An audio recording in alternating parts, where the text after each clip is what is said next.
A question clients sometimes ask me is, can I do both? And that's a really good question. So can someone who's perhaps an expat or foreign national recently arrived in the UK, can they do a residential own-use property mortgage and at the same time a buy-to-let mortgage? Simple answer is yes. The two don't oppose each other. So if you've got enough capital, if you've enough deposit to fund both mortgages, both property purchases, you can do both mortgage applications at the same time. And in fact, this is quite a common operation in this scenario. So to give you an example, perhaps an expat working in the Middle East, they have a property with little or no mortgage in the UK, and they want a capital raise on that particular mortgage, that property one, to release equity out to allow them to do a purchase mortgage, maybe a property for their own use on property two. So they're going to have property one as a buy-to-let with an increased borrowing on it, and then they're going to buy property two for their own use. And that's quite a common scenario that I deal with.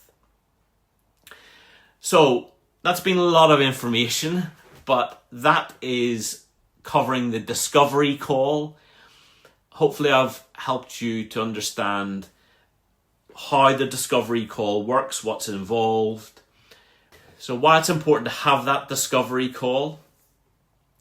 And then also, I think I hopefully have covered the strategy idea around why the discovery call can help you to understand strategy and moving forward, etc.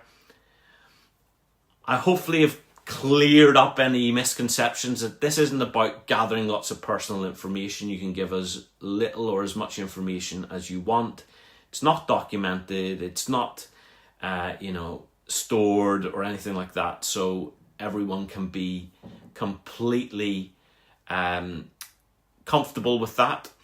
And then I think finally I've covered the two different types of mortgages that I often speak about when speaking with clients on the discovery call, the own-use property and the buy-to-let property, and the vast differences between the two, but how they can also come together and be done at the same time if required as well. So the next area I want to get into is the question that often clients ask me at the end of a discovery call. And that is, what happens next? So clients will have the discovery call, they'll have a lot of their questions answered, they'll understand perhaps the direction they're going, but they'll want to understand, well, what's next? What can I expect? How do we move forward? And this is where, once we end the discovery call, I'll probably end by saying, look, I'm going to send you a quotation based on what we have discussed, and then have that as a bookmark, and we can set up another follow-up call, or you can have any questions that you may have answered. So that is what happens next, is once I have understood your scenario, what you'd like to do, then I can do a personalized quotation.